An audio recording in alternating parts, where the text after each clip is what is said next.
Comenzamos una serie de predicaciones.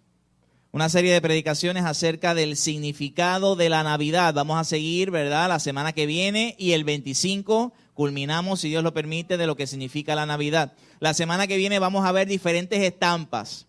¿Ok? Nos vamos a pasear por diferentes estampas del nacimiento de Cristo. Cuando estaban los pastores, ¿verdad?, que estaban en la noche y de repente vieron esos ángeles y esos ángeles cantando y diciendo gloria en las alturas y en la tierra paz. Vamos a ver la estampa de María. Usted sabe que María, ¿verdad?, cuando recibió ese mensaje del ángel, ¿verdad?, Gabriel, que Gabriel le dijo, bienaventurada eres, ¿verdad?, entre todas las mujeres, tú vas a tener el fruto de Dios, o sea, vas a tener, ¿verdad?, al Hijo de Dios en tu vientre. Y María dijo sorprendida, ¿cómo va a ser eso si no conozco varón, ¿verdad? Y el arcángel le dijo, sí, tú, porque el Espíritu Santo dice, se posará sobre ti y ese hijo será llamado Emmanuel, Dios con nosotros. Y María dice, hágase conmigo como tú has dicho, yo soy la sierva del Señor. Vamos a ver la estampa de José, cuando José duda también. Vamos a ver, ¿verdad?, Simeón. En el templo había un señor mayor que estaba por morir y le dijo a Dios, Dios, yo no quiero morir hasta que mis ojos vean al Rey de Israel. Y allí se presentó María y José con Jesús y allí Simeón dice, gloria a Dios, ahora puedo irme en paz porque han visto mis ojos al Rey. Pero eso es la semana que viene. Hoy vamos a dar quizás un repaso de 2 minutos de lo que hablamos la semana pasada, que la Navidad no significa el comercio. Vimos que estas Navidades, ¿verdad?, el viernes, hermano, y esto es inexplicable. Hablaba yo con mi esposa anoche y no sé si tú opinas igual que yo. Cuenta en tu mente cuánta gente se han ido de Puerto Rico a Orlando, Texas, Nueva York, gente que tú conoces. El mismo viernes estábamos hablando de 4 hermanos que se fueron, ¿verdad?, para Indiana. Pero cuando yo voy a la calle, yo veo tapones, veo carros, o sea, no veo eso en la calle, lo veo en mi familia y en la verdad. Pero todo el mundo, entonces, cuando vemos la economía que está tan mala y el viernes negro como Puerto Rico, igual que Estados Unidos, hizo récord, tú dices, ¿dónde están las prioridades de la gente? O sea, porque aquí habían personas a las 5 de la mañana haciendo fila para entrar a la iglesia. Y me estaban llamando, pastor, queremos entrar a la iglesia. Hermano, estoy hablando en términos figurados, ¿verdad? Hubo un hermano, y esto es en forma de broma, que el sábado pasado me llama a las 8 de la mañana. Y me dice, pastor, ¿no van a abrir la iglesia? Yo le digo, bueno, ¿hay algo en la iglesia hoy? Pero si hoy es domingo. Yo, hermanito, hoy es sábado. Pero gloria a Dios, ¿verdad? Dios conoce todas las cosas y Dios es bueno. Eso fue el viernes. Vemos la decoración, árboles, pintura, luces, ¿verdad? Que eso no está mal. No está mal que tú decores tu casa y que tú la limpies y tú la pintes. Pero ese no es el significado de la Navidad. Vemos que hay muchas fiestas, arroz con gandules, lechón a la vara, música típica, pero ese no es el significado. Y vemos también que la Navidad para muchos es una época triste, muerte familiar, depresión, soledad, pero ese no es el significado de la Navidad. El significado de la Navidad es Jesucristo. Es que Jesús, el Hijo de Dios, venía a este mundo. O sea, y cuando nosotros comenzamos a pensar en eso, piensa en un momento en eso, hermano. La Navidad es Cristo, o sea, es la venida de Jesucristo a este mundo. Piensa en un momento, ¿qué significa eso? ¿Cómo es eso de que Cristo viene? ¿Qué significa que Jesús haya nacido en este mundo? Hermanos, Dios Santo venía a este mundo. Hace poco estaba hablando con una persona que fue a Nueva Orleans. Usted sabe que en Nueva Orleans en el 2006, si mi mente no me falla, pasó Katrina, ¿verdad? ¿Usted se acuerdan de Katrina? El huracán y derrumbó porque Nueva Orleans está bien al nivel del mar y tenían unas murallas bien grandes en Nueva Orleans. O sea, unas rocas bien grandes que rompían las olas. Pero cuando vino el huracán rompió todo eso murallas y se llenó todo eso terriblemente. Pero Nueva Orleans tenía una característica, era una ciudad Sodoma y Gomorra. O sea, ellos hacen una fiesta que literalmente tú ves relaciones sexuales en la calle. O sea, una cosa horrible. Y entonces cuando yo estaba hablando con una persona que tuvo que ir a Nueva Orleans hace poco, yo le decía, ¿verdad que ha cambiado Nueva Orleans? No, Nueva Orleans no ha cambiado.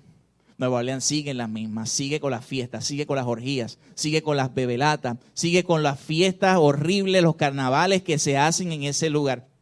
Imagínate un cristiano entrando a Nueva Orleans. Yo me imagino en todo ese lugar, bueno, la semana pasada estábamos hablando de aquí de Ponce, hay muchos pubs, hay muchas cosas. Imagínate tú entrando a ese lugar. ¿Cómo te sentirías entrando a un lugar de iniquidad, a un lugar de pecado, a un lugar de oscuridad? Hermano, dime, ¿cómo te sentirías? ¿Cuál sería tu pensamiento? ¿Qué tú dirías? ¿Qué piensas? No sé, qué difícil es. Imagínate a Jesucristo, un Dios santo, entrando a este mundo lleno de pecado. Hace poco estaban diciendo de broma, en forma de broma, mira, ¿te gusta viajar? Sí, me gusta viajar. Están regalando pasajes gratis a Irak. ¿Quieres ir para Irak? Pasaje gratis para Irak. ¿Cuánto le gustaría ir para Irak? Pasaje gratis. Unas vacaciones soñadas ahí en Irak, bien chévere. Obviamente sabemos que la decisión tú vas a decir, no, yo no quiero ir para allá porque es peligroso. Entonces Jesucristo se humilló a sí mismo y vino en un lugar de peligro, un lugar donde lo mataron, un lugar donde lo crucificaron. Hermano, piensa en un momento, ¿cómo es posible que el Hijo de Dios se hiciera carne? Muchos teólogos dicen, uno de los mayores milagros es la resurrección. Claro, ¿cuántos están de acuerdo con que Jesucristo resucitó? Obviamente la resurrección de Jesucristo es diferente a las otras. Jesús resucitó a Lázaro, Jesús resucitó al hijo de la viuda de Naín, Jesús resucitó a la hija de Jairo, pero ellos tres volvieron a morir.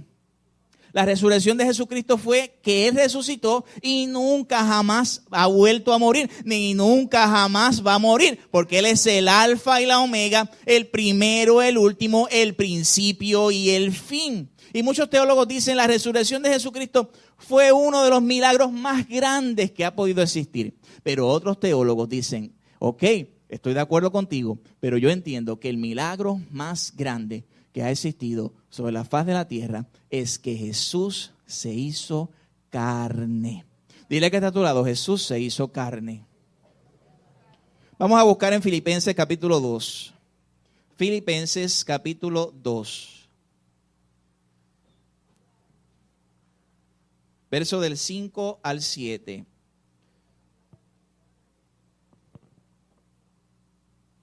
Filipenses 2 del 5 al 7. El significado de la Navidad es que Jesús se hizo carne, la encarnación de Jesucristo.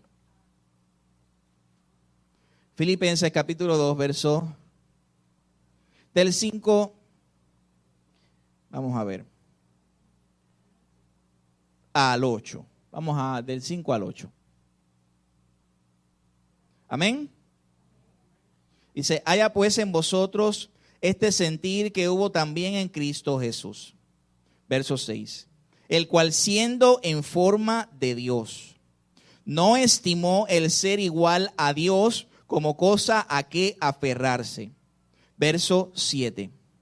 Sino que se despojó a sí mismo, tomando forma de siervo, hecho semejante a los hombres, y estando en la condición de hombre, se humilló a sí mismo, haciéndose obediente hasta la muerte y muerte de cruz. Qué linda es la palabra del Señor. Padre, gracias por tu palabra, gracias por este privilegio que tú nos das, Señor.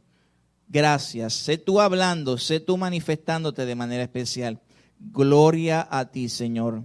Gracias, Padre. Mira todas las necesidades, Padre, sé tú supliéndolas. Espíritu de Dios, tú conoces los corazones y si hay alguien en este lugar, Padre, que no ha tomado la decisión de seguirte, de servirte, Padre, tócalo de manera especial. Padre, mira las preocupaciones, Señor, las aflicciones.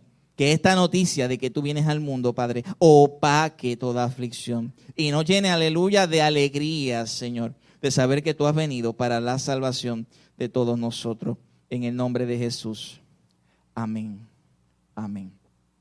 Lo primero que tenemos que ver de estos versos es que Jesús venía a este mundo. Y lo primero que dice es el verso 6, el cual, hablando de Jesucristo, siendo en forma de Dios. Ok, no estimó el ser igual a Dios. Hermano, dígame si esto no está más claro, como dicen aquí en buen puertorriqueño, más claro no canta el gallo. Jesús es Dios. Y Jesús no comenzó a existir cuando nació en este mundo. Jesús existía antes de nacer en este mundo. Por eso se dice que fue la encarnación. Es decir, Él era Dios y se encarnó, se hizo hombre. La palabra de Dios dice que antes de Abraham yo soy. En un momento dado Jesús estaba hablando con los fariseos, los saduceos, los religiosos de aquel tiempo. Y Él les decía, Abraham vio mi salvación. Ellos decían, tú no tienes 50 años. ¿Cómo puedes decir que Abraham te vio a ti y se gozó de tu día? Eso está en Juan capítulo 8, lo puedes leer con calma luego. Y Jesús le dice, antes de Abraham, yo soy. Jesús es preexistente, existía antes. Jesús es Dios. En la oración que Jesús tuvo al Padre en Juan capítulo 17, verso 5, Padre, glorifica a tu Hijo con aquella gloria que tuve contigo antes de la fundación del mundo. La palabra de Dios dice en Juan 1:3, y todas las cosas por Él fueron hechas, y sin Él nada de lo que ha sido hecho fue hecho. Juan dice en Juan 3:13, dice, Jesús está en el cielo, o sea, hay uno que está en el cielo, el que descendió, el Hijo del Hombre que está en el cielo, o sea, Él descendió del cielo, Él existía antes, Él es Dios. La palabra también dice que en Él habita corporalmente toda la plenitud de la deidad. No puede caber duda que Jesús es Dios. Hay 3 prerrogativas de Dios que nadie en esta tierra puede decir que las tenga. Tú puedes venir donde mí, o tú puedes ir a un sacerdote y confesar tus pecados. Y tú puedes decir, mira, Padre o sacerdote, perdona mis pecados. Pero el único que puede perdonar pecados es Jesucristo. No hay nadie en esta tierra, o sea, es Dios. A Dios es el único que tiene la autoridad, el poder para poder perdonar pecados. Un momento dado, en Marcos capítulo 2, vemos a un paralítico. Estaba ayudado por 4 hombres que lo cogieron. Es como si estuviéramos aquí. Estos plafones fueran, en vez de cemento, ¿verdad? Que hay cemento allá, ¿verdad, Héctor? Hay cemento después, pero vamos a poner que sean plafones solamente. Y esto estaba repleto, lleno, como va a estar la iglesia, que va a estar llena, ¿verdad que sí? Y estaba repleto, no cabía un alma. Y estos hombres cogieron y se pusieron por la escalera con el paralítico, los 4, y hicieron un roto y bajaron ahí. Yo no sé cómo lo hicieron, pero bajaron ese paralítico en medio de ellos. Y Jesús le dice a este paralítico, tus pecados te son perdonados. Comenzaron los fariseos y los religiosos a decir, en sus mentes, no lo verbalizaron, en sus mentes decían, ¿quién es este que se cree este? Si solamente Dios tiene autoridad para perdonar pecados. Y como Jesús sabe todas las cosas, se acercó a ellos y le dice, para que sepáis que el Hijo del Hombre tiene autoridad en la tierra y en el cielo, le digo a este, levántate, toma tu lecho y vete a tu casa. Eso tuvo que haber sido algo enorme. O sea, esa experiencia que vivieron esas personas, tenían al Hijo de Dios frente a sus caras. Tenían a Dios mismo. Otra de las prerrogativas o que solamente le pertenece a Dios es la adoración. Tú puedes decir que admiras mucho a alguien. Yo admiro mucha gente. Es más, yo admiro a muchos de ustedes. Claro que sí que los admiro. Luchadores, trabajadores, personas cristianas que están mano a mano conmigo en el ministerio, en las buenas y en las malas. Claro que los admiro. Admiro a mi esposa, admiro a mis padres. Pero yo no puedo adorar a nadie si no es a Dios. Cuando Jesús nació, y eso lo vamos a ver la semana que viene también, otra de los lugares, ¿verdad? Es cuando los magos de Oriente vinieron y se postraron ante el niño Jesús. Mateo capítulo 2, verso 11. Luego vemos cuando Jesús calmó el viento.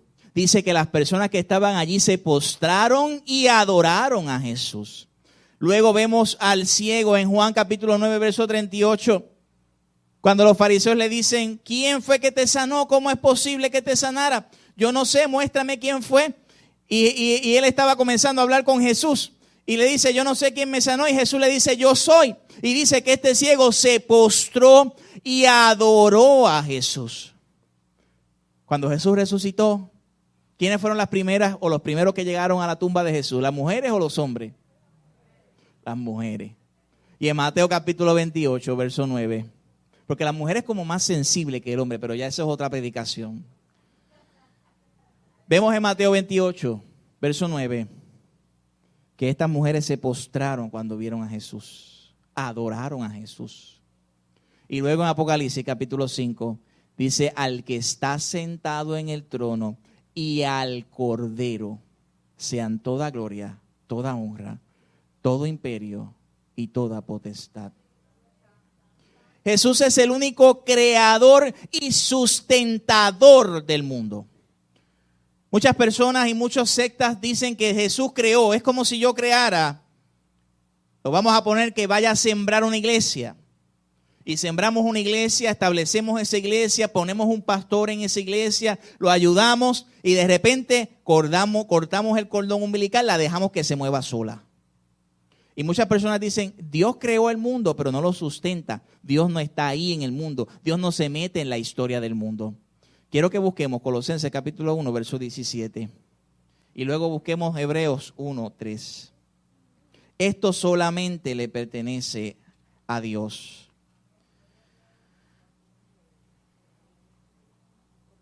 El único que puede sustentar, es decir, que eso siga corriendo, o sea, que está ahí. O sea, mira cómo te puedo decir esto. Los científicos dicen que nosotros estamos en el espacio, sí o sí. Que la Tierra no está sobre nada, sí o sí. Sí, los científicos dicen eso. Pero Dios está en el asunto. Si la mano de Dios se sale de este mundo, o sea, si Dios nos sustenta, eso le llaman la providencia de Dios. Nos fuéramos por allá, yo no sé, lejos del sol. O sea, Dios es sustentador, es providencia. Está ahí con nosotros. Colosenses 1:17 dice acerca de Jesús. Y Él es antes que todas, ¿qué? Y todas las cosas en Él, ¿qué? Hebreos 1:3. Más adelante, Hebreos 1:3. Hebreos 1:3. Hablando acerca de Jesús. Hebreos capítulo 1, verso 3. Mira lo que dice, esto es tan hermoso. Es más desde el verso 1, porque esto es palabra de Dios. Dice verso 1 de Hebreos, Dios habiendo hablado muchas veces y de muchas maneras en otro tiempo a los padres por los profetas, en estos postreros días nos ha hablado ¿por quién? A quien constituyó heredero de todo y por quien asimismo hizo él. Y el verso 3, el cual siendo el resplandor de su gloria. Cuando Juan en el verso 1, verso 14, capítulo 1, verso 14 de Juan dice, y vimos su gloria, gloria como la del unigénito del Padre. O sea, no hay nadie que pueda compararse con él. Cuando el mismo Juan en el libro de Apocalipsis, capítulo 1, verso 17, dice que lo vi, me postré de rodillas. No hay quien pueda estar en la presencia de Jesús y no postrarse de rodillas. De hecho, el libro de Filipenses dice que toda lengua confesará de los que están en los cielos, en la tierra y debajo de la tierra, que Jesús es el Señor. Y dice el verso 3, el cual siendo el resplandor de su gloria y la imagen misma de su sustancia. Wow. Ahora mira esta frase. Y quien sustenta todas las cosas con la palabra de su poder. Él es el sustentador. No solamente creador, sino sustentador. Quien mantiene que las cosas fluyan. Quien mantiene. Y si eso lo hace con el mundo, ¿cómo no lo va a hacer con tu vida? Si tú le entregaste tu corazón al Señor, tú le entregaste tu vida al Señor, Él es tu sustentador. Él te tiene en la palma de su mano. Yo no te digo esto para motivarte, ni te digo esto para que te sientas bien. Te digo esto porque es bíblico. Es bíblico. Él te tiene en su palma de su mano Él te sustenta, Él te ayuda. Y no hay nada que ocurra en tu vida que Él no esté presente. Confía en el Señor. Y ese Dios, o sea, ese Dios se despojó de sí, ¿qué? Mismo. Yo no sé si a ustedes le ha pasado, como a mí me ha pasado, y ahora voy a hablar un poco de la semana pasada. ¿Se acuerdan que la semana pasada yo tenía un celular, sí o no? ¿Se acuerdan? Un celular Ferrari, ¿verdad? Un gran celular. Y estos celulares de ahora que son nuevos, como el Samsung 7, el Samsung Galaxy 7, como el iPhone 7, casualidad 7, estos celulares son bien rápidos, son sumamente rápidos. O sea, tú haces aquí, rápido, boom. Y entonces yo tuve que despojarme de mí mismo y tener un celular que es bueno, no es que no sea malo, pero es lento. Entonces Dios me dice, te estoy probando en la paciencia. Pero te pongo este ejemplo bien sencillo. Me despojé de un beneficio. O sea, hace un tiempo atrás había una película, y yo sé que ustedes quizás la vieron, de Eddie Murphy. ¿Se acuerdan de Eddie Murphy? Que él era un rey bien grande allá en África. Y entonces él se despojó de su trono, porque lo que quería era ir a Queen. A Queen porque allí iba a conseguir una reina allá en Nueva York. O sea que está Queen, Brooklyn y todo eso, ¿verdad? Los lugares dentro de Nueva York. Y él fue aquí y abandonó su reinado para ir allá a buscar una novia, porque allá había Queen, y la consiguió. Pues la cuestión es, Jesucristo es el rey. Jesucristo tenía total beneficio en los cielos.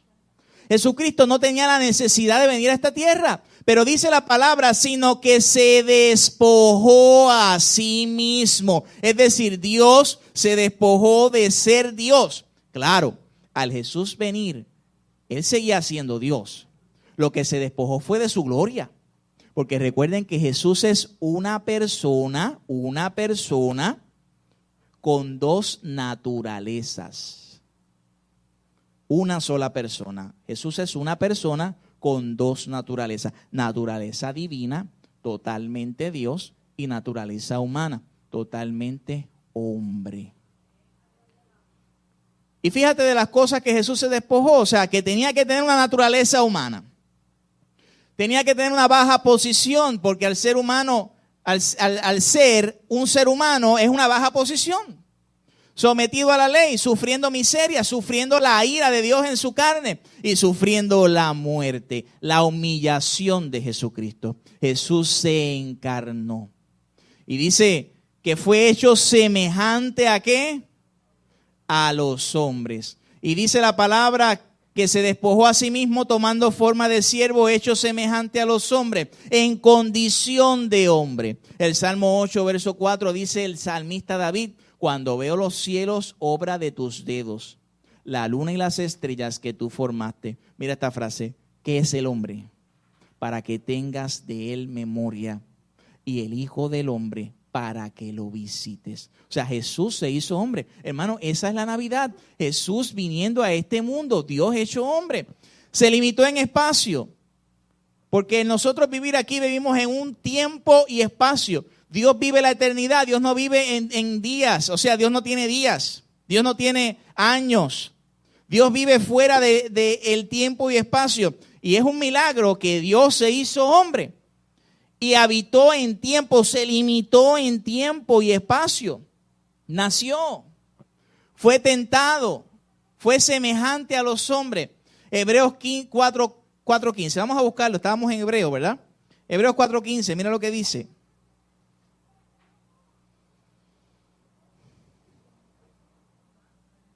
Semejante a los hombres. Jesús fue igualito a un hombre, pero con una sola excepción o con una sola diferencia. Y está aquí en Hebreos capítulo 4, verso 15.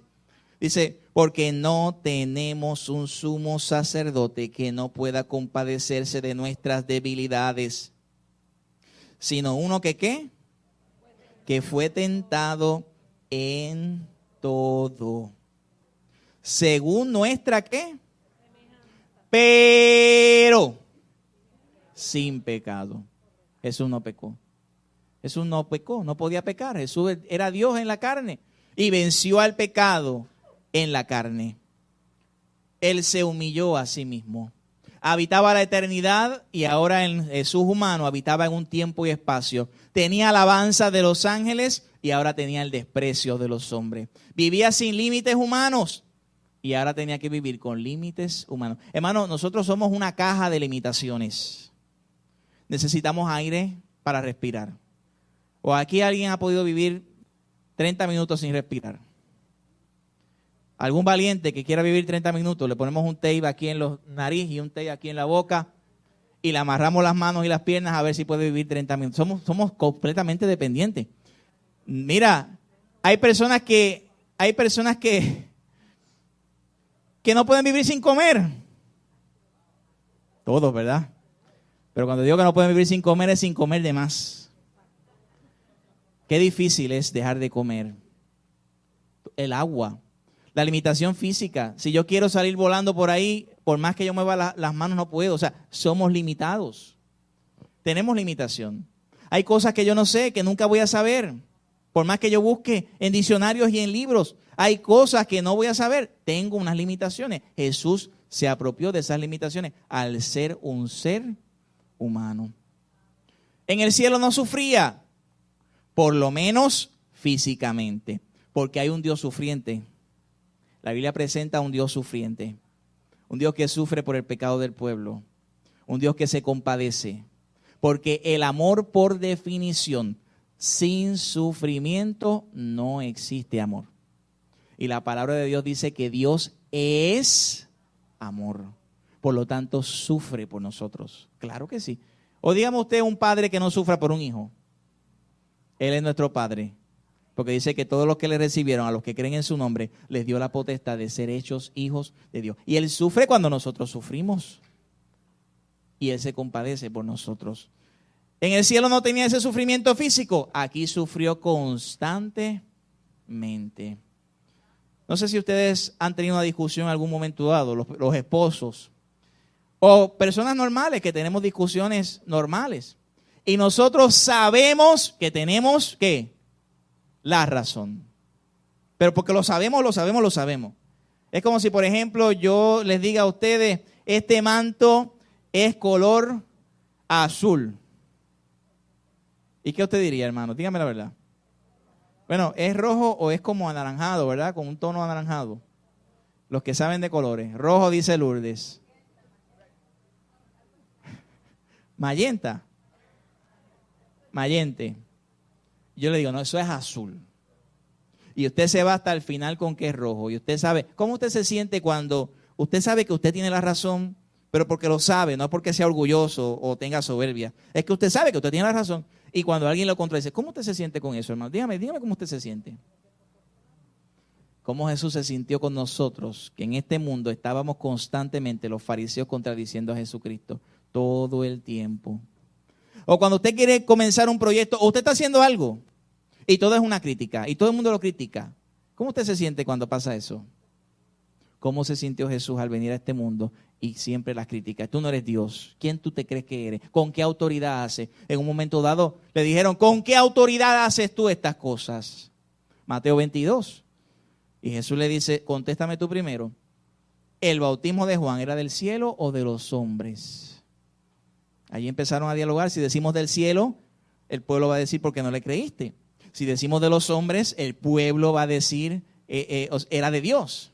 Y entonces ellos le dijeron, no sabemos. Y Jesús le dice, pues yo no te voy a decir con qué autoridad hago estas cosas. Porque el que tiene autoridad no tiene que estar diciendo tengo autoridad.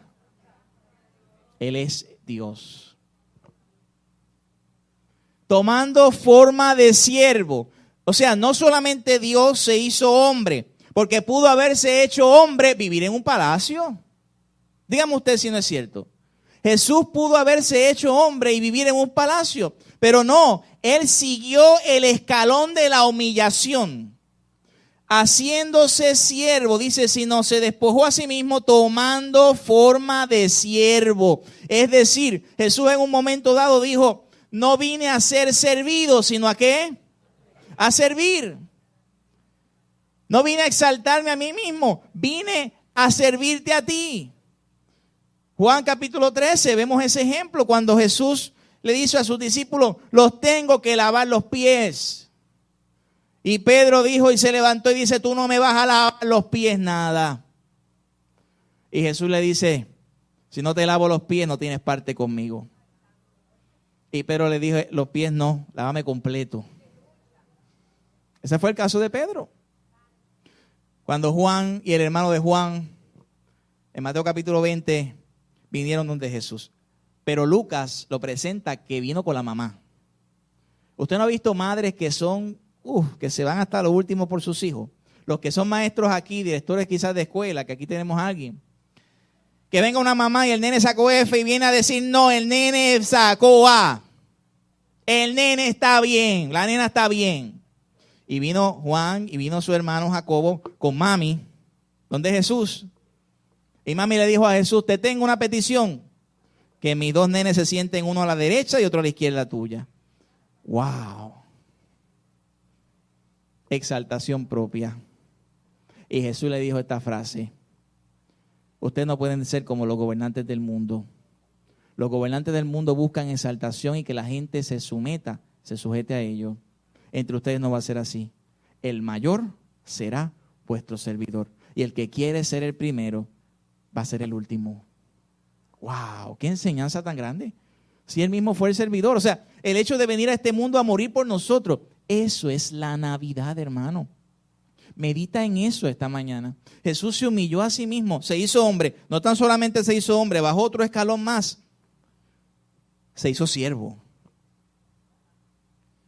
Y dice, estando en condición de hombre, se humilló a sí mismo, haciéndose obediente. ¿Hasta cuándo? ¿Y qué tipo de muerte? El sufrimiento de Jesucristo. No tan solamente vino a este mundo, se hizo hombre, sino que sufrió en este mundo. Busca conmigo Romanos 3:8. Romanos 3:8. Vamos a buscar Romanos 3:8. Sufrió en la carne, sufrió la opresión del pecado, sufrió la opresión de la rebeldía del ser humano. Romanos capítulo 8 y verso 3. Dice, porque lo que era imposible para la ley, por cuanto era débil por la carne. Es decir, había una ley que teníamos que seguir. Había una ley. De hecho, la ley todavía está. No me digan que la ley se abrogó en el Antiguo Testamento. Todavía hay ley y hay que cumplir la ley. Y cuando Dios nos mira, ¿tú cumpliste o no cumpliste? Así de fácil. Pastor, usted está diciendo una herejía. ¿Cómo que la ley sigue? Claro que la ley sigue. La diferencia es esta. Si yo estoy bajo la sangre del que la cumplió, o estoy bajo mi propia sangre. Por las obras de la ley nadie puede ser justificado porque yo soy débil, la carne es débil. No podemos agradar al 100% a Dios. Por eso Dios se hizo carne. Aleluya, hermano, esto es grande. Para cumplir la ley que te tocaba a ti. Y ahora como está cumplida, ya está satisfecho a la ira de Dios. Y cuando Dios Padre me mira, dice, este está justificado por la sangre de mi Hijo Jesucristo. Y ahora tiene entrada a mi trono. Como dice Hebreo, acerquémonos pues confiadamente al trono de la gracia para hallar oportuno socorro. Y dice aquí el verso 3. Dios enviando a su Hijo en semejanza de carne de pecado. Y a causa del pecado, ¿qué hizo? Condenó al pecado en la carne. Jesús se burló del pecado. Condenó al pecado. Lo condenó. Ya el pecado no tiene inherencia sobre mi vida. Porque Jesús condenó el pecado. Sufrió oprobio. El sufrimiento de la cruz, hermano. Hace poco estaban hablando que en Ohio, si mi mente no me falla, en un estado de Estados Unidos, condenaron a alguien con una inyección letal. Y ahora está el debate de las inyecciones letales, porque se supone que hay un proceso para condenar a alguien. No es que le ponen una inyección y ya, son como 3 inyecciones. Entonces tú estás ahí, ¿verdad? O la persona que está condenada está acostada, le ponen una inyección para dormirlo. Le ponen otra inyección Y así sucesivamente son 3 inyecciones. Y aparentemente el hombre empezó a reaccionar. O sea, tuvo una muerte dolorosa. Y eso, pues eso está en debate en los Estados Unidos. Pero como quiera que sea, esa muerte no se compara con la muerte en la cruz del Calvario. La muerte de cruz era lo más horrible que podía condenar a alguien. Maldito, dice la palabra maldito, el que sea colgado en un madero. Los ciudadanos romanos, ningún ciudadano romano podía ser crucificado porque era tal la vergüenza. O sea, los 2 ladrones que estaban al lado de Jesús sí eran unos sinvergüenzas de los grandes. Y Jesús murió con ellos. Es como si a ti te pusieran en una cárcel donde tú eres inocente. La peor muerte que existe, las burlas, porque prácticamente Jesús estuvo desnudo. Públicamente, no era una muerte silenciosa en un lugar privado, era algo público. Esos que están ahí merecen la muerte y los que se porten como esos van a tener lo mismo, la misma condenación. Eso es lo que significa la cruz. Muerte lenta y dolorosa. Era la peor muerte que puede existir. Y Jesús tenía, o sea, dentro de su naturaleza divina, ¿podía escapar de eso? Sí, podía escapar de eso. Sí, podía escapar de eso. Sí. Sí, podía escapar de eso. Porque en un momento dado, Pedro le corta la oreja a el sobrino del sumo sacerdote. ¿Se acuerdan de eso? En Juan. Y Jesús le dice, si yo quiero, puedo llamar a una legión de ángeles ahora y acabo con esto ahora. ¡Wow! Y Jesús suprimió eso y lo hizo por amor de nosotros. Eso fue algo tan grande. O sea, lo que Jesucristo hizo en la cruz es tan grande que no nos podemos cansar de pensar en eso. Es un amor tan grande. Es como si alguien tuviera una deuda de cadena perpetua y te echaran 500 años de cárcel. Y alguien paga la deuda y dice, voy a hacer los 500 años por ti. ¿Qué tú dirías? Al principio sales contento y le das un abrazo a la persona. Sí, qué bueno, gracias. Al otro día se te olvidó. Así pasa con mucha gente. Se me olvidó lo que Jesucristo hizo en la cruz. Porque tengo muchos problemas en mi hogar. Mira, no existe ningún problema que tú tengas o un sufrimiento más grande que el sufrimiento que Jesucristo tuvo en la cruz del Calvario. ¿Sabes por qué? Porque Él cargó allí el pecado de toda la humanidad. Cuando estaba matando a los 6 millones de judíos, allí estaba Jesucristo pensando en eso. Cuando fuimos adúlteros nosotros, allí estaba Jesucristo cargando ese pecado. Cuando mataron a los padres, que aquí hay padricida, si mi mente no me falla, así se dice, matricida, allí estaba Jesucristo. Imagínense toda esa carga de Jesucristo. Fue tan grande la carga de Jesucristo que el Padre dio la espalda. Que Jesucristo dice, Padre, ¿por qué me has desamparado? Mira que la relación de Jesucristo con el Padre y el Espíritu Santo fue eternamente. Fue una relación eterna. No hubo momento de separación de Jesús con el Padre. Y en la cruz del Calvario tuvo que pasar eso. ¿Por qué? Por ti y por mí. Dígame si eso no le cambia la vida a alguien. El apóstol Pablo dice, me propuse no saber más nada con ustedes, sino una sola cosa. Saber a Cristo y a este crucificado. Pastor, pero eso es en Semana Santa que usted hace hablando de la crucifixión de Cristo en la Navidad. Es que Jesucristo es la Navidad. Jesús vino a este mundo a morir por nosotros. Pastor, pero eso es para los que no se han convertido. Ay, Dios mío, eso es para todos los seres humanos. Jesucristo es para los convertidos, para los no convertidos, porque nosotros necesitamos a Jesús todos los días. Mira, hay momentos en que uno siente opresión. Esta mañana me hicieron una pregunta y me dijo una hermana, pastor, ¿todas las cosas malas que me pasan son por el enemigo? ¿Usted sabe la contestación o no? Claro que no. No todas las cosas que pasan son por el enemigo. No todas las cosas malas que nos pasan. Cosas malas nos pasan, sí, por el enemigo. Claro que el enemigo ataca, sí. Pero hay veces que nosotros somos desobedientes y tenemos consecuencias de pecado. Y hay veces simplemente que llega la enfermedad. ¿Por qué me tocó la enfermedad? ¿Te tocó? Miren los niños de cáncer. Niños pequeños en San Jude, que es el hospital que más uno conoce porque se promociona mucho. Tú dices, pero ¿cómo es posible que ese niño, qué tenía ese niño? Los padres están saludables. ¿Por qué le tocó? Pues mira, le tocó. Hay cosas que tú no vas a saber. Pero yo le dije a la hermana, yo le dije esto. Sea el enemigo, sea una enfermedad, sea lo que sea, tú vas en victoria con Cristo. Tú tienes que seguir caminando.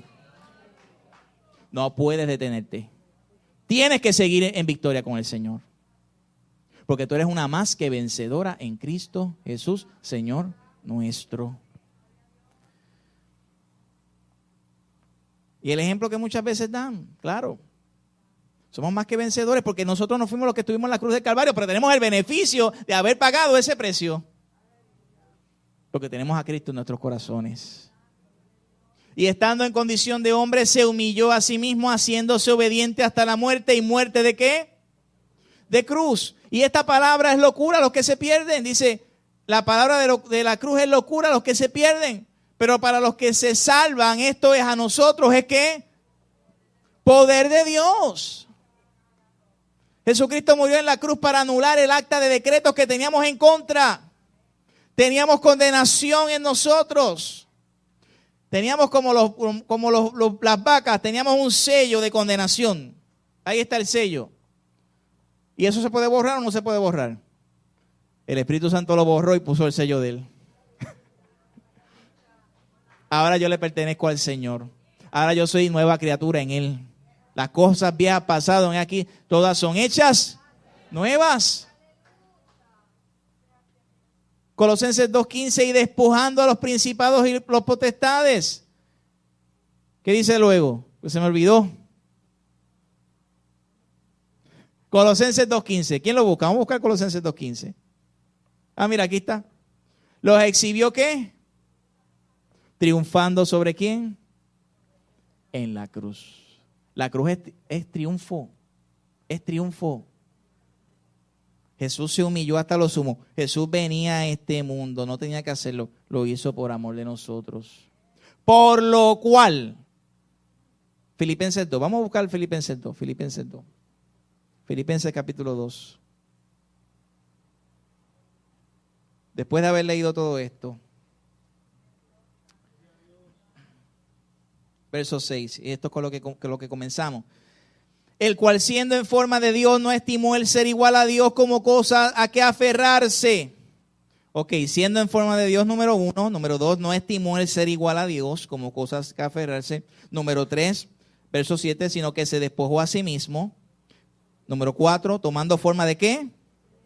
5, hecho semejante a ¿qué? 6, estando en condición de hombre, se humilló a ¿qué? 7, haciéndose obediente hasta la muerte, pero no una muerte cualquiera, ¿muerte de qué? Wow. ¿Y ahora qué va a pasar? Por lo cual, Dios le exaltó hasta lo sumo y le dio un nombre que es sobre todo nombre. Esta discusión yo la tuve con una persona testigo de Jehová. ¿Y cuál es el nombre más grande? Jehová. ¿Y por qué Filipenses 2 dice que Jesús es el nombre que es sobre todo nombre?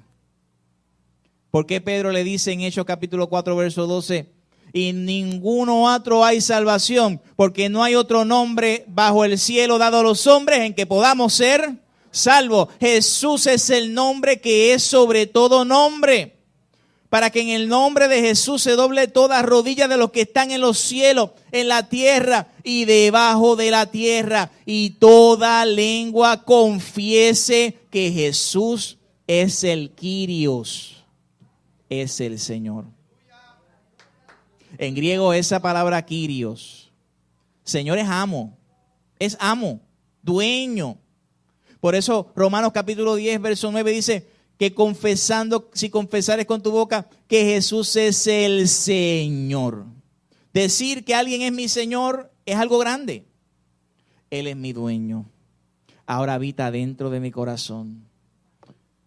Dios le exaltó hasta lo sumo. En Hechos 2:32 el apóstol Pedro, hablándole al pueblo, decía: este Jesús resucitó Dios, de lo cual todos nosotros somos ¿qué? Así que exaltado por la diestra de Dios y habiendo recibido del Padre la promesa del Espíritu Santo, ha derramado esto que vosotros veis y oís. Porque David no subió a los cielos, pero él mismo dice: dijo el Señor a mi Señor. Salmo 110. Siéntate a mi diestra hasta que ponga a tus enemigos por estrado de tus pies. Sepa pues ciertísimamente que toda la casa de Israel, que este Jesús a quien vosotros crucificasteis, Dios le ha hecho Señor y Cristo. Hebreos 7:26, porque tal sumo sacerdote nos convenía, santo, inocente, sin mancha, apartado de los pecadores, hecho más sublime. Hermano, ¿usted sabe lo que es esa frase? Dígame si aquí hay alguien que desee estar en el cielo. Usted le pregunta a cualquier persona, ¿te gustaría ir al cielo? Es más, cualquier persona que se muera, por más sinvergüenza que haya sido, o por más persona que no ame a Dios, o que no, tú sabes, ¿verdad?, que no tiene nada de Dios, ese está en el cielo cuidándonos a nosotros. Y todo es el cielo. Pero la Biblia dice, si el cielo es hermoso, más hermoso que el cielo es Jesús. Wow. Dice, hecho más sublime que los cielos. Jesús.